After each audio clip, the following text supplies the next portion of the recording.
नमस्कार मित्रांनो, आपले माझे यूट्यूब चॅनलमध्ये सहर्ष स्वागत आहे.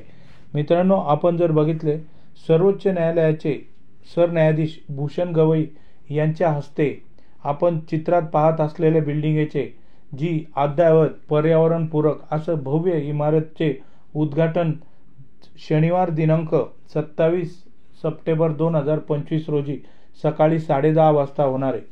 या उद्घाटन बिल्डिंगच्या आपण चित्रात बघत असलेले बिल्डिंगच्या उद्घाटन सोहळ्यास आपले भारताचे लाडके सरन्यायाधीश भूषण गवई व सुप्रीम कोर्टाचे इतर जजेस, त्यानंतर मुंबई हायकोर्टाचे मुख्य न्यायाधीश, त्यानंतर इतर न्यायाधीश असा फौजफाटा आणि लोकल न्यायाधीश, जिल्हा न्यायाधीश असे या उपस्थित राहणार आहे. त्याचप्रमाणे सदर सोहळ्यास आपले राज्याचे मुख्यमंत्री, त्यानंतर आपल्या राज्याचे उपमुख्यमंत्री आणि इतर अधिकारी व कर्मचारी हे देखील उपस्थित राहणार आहेत. आता मित्रांनो, आपण जर बघितली ही अशा बिल्डिंगबाबतची जी 7 मजली बिल्डिंग आहे, त्या बिल्डिंगमध्ये काय काय वैशिष्ट्य आहे आपण ते थोडक्यात समजून घेऊया.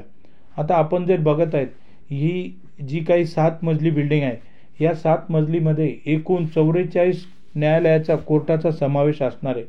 त्यानंतर ही जी बिल्डिंग जी आहे यामध्ये जे असुरक्षित घटक आहेत, त्यानंतर पीडित आहेत आणि साक्षीदारांसाठी विशेष व्यवस्था केले गेलेले अशी ही सुसज्ज बिल्डिंग आपण चित्रामध्ये बघत आहोत.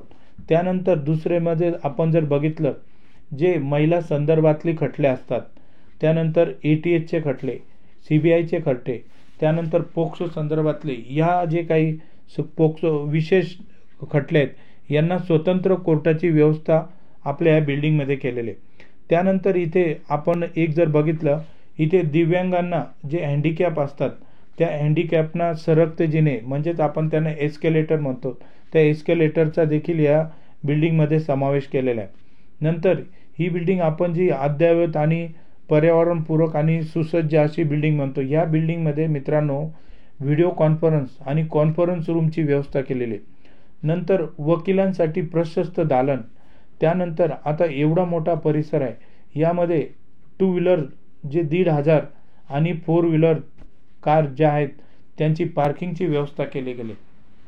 आता कोर्ट आले म्हणजे कोर्टाचा इतर फौजफाटा लवाजमा आला, जसं टायपिस्ट, झेरॉक्स, न्यायालयीन कर्मचारी, वकील परिषदेसाठी स्वतंत्र जागा अशी केलेली आहे. त्यानंतर वकिलांसाठी प्रशस्त दालन केलेले आहे. आणि आपण जर बघितलं की अद्ययावत, त्याच्यानंतर अभिलेख कक्ष, सुसज्ज ग्रंथालय अशा ह्या बिल्डिंगमध्ये मित्रांनो सर्व व्यवस्था केलेली.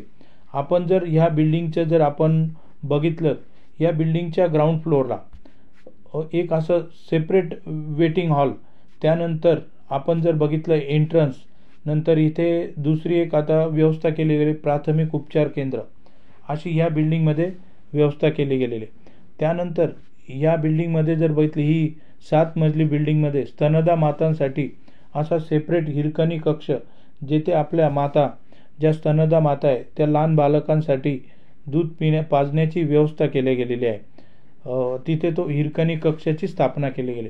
आता आपण चित्रामध्ये बघत आहात मित्रांनो, अशी ही बहुमजली 7 मजली इमारत आणि त्या इमारतीचा बांधकाम खर्च जो आहे अंदाजित खर्च 310 कोटी 2 लाख रुपये असा खर्च अपेक्षित आहे. त्यानंतर जो बांधकाम खर्च जर आपण बघितला 159 कोटी 19 लाख रुपये असा खर्च आहे. मित्रांनो, ही जी काय आपण बिल्डिंग बघत आहात चित्रातली, ही राज्यातली पहिलीच आधुनिक अशी इमारत आहे. अशा ह्या इमारतीमध्ये याचे उद्घाटन शनिवार दिनांक 27 तारखेला सकाळी 10:30 वाजता होणार आहे. आता यामध्ये आपण जर बघितलं की नाशिकला न्यायालयाचा खूप मोठा असा इतिहास आहे आणि यामध्ये मित्रांनो आपण जर बघितलं नाशिक बार असोसिएशन यांचे पदाधिकारी, त्यानंतर आपले जे वकील परिषद, त्यानंतर आपण जर बघितलं जिल्हा न्यायाधीश व इतर सर्व न्यायाधीश यांचा समावेश आहे. यांच्या मदतीने प्रयत्नाने आपली अशी बिल्डिंग याचे उद्घाटन होत आहे. तर या उद्घाटन सोहळ्याला आपण सर्वजण आवर्जून उपस्थित राहावे. हा एक खूप मोठा वकिलांसाठी आनंदाचा क्षण आहे. अशा ह्या बिल्डिंगचे, या इमारतीचे शनिवारी उद्घाटन होत आहेत. आता अवघे काही 1-2 दिवसच या इमारतीला उद्घाटनाला आहे. मित्रांनो, तुम्हाला मी पुन्हा एकदा अपील करतो, हा जो व्हिडिओ तुम्ही जास्तीत जास्त लोकांना प्रसारित करा, जेणेकरून या नाशिकचे जे अशी पर्यावरणपूरक भव्य दिव्य इमारतीचे सर्व लोकांपर्यंत आपली माहिती पोहोचली पाहिजे. धन्यवाद मित्रांनो. आणि हा व्हिडिओ तुमच्या सोशल मीडिया हँडलवर जास्तीत जास्त शेअर करावा. थँक्यू.